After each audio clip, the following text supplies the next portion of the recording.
za ta zagonye, nai kuka da ido na. Student from Ibn College of Health Department, Public Health Department. Very good. Confidence.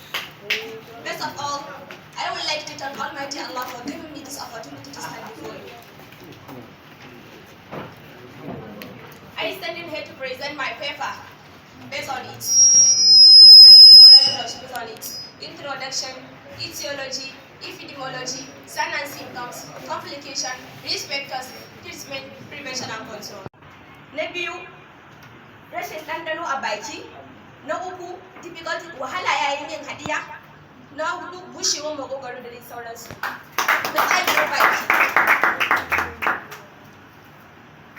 Waɗanda suke kan haɗarin kamuwa da wannan cuta su ne ƙananan yara, masu ƙarancin garkuwar jiki, kama da masu HIV, kansa, diabetes da dai sauransu.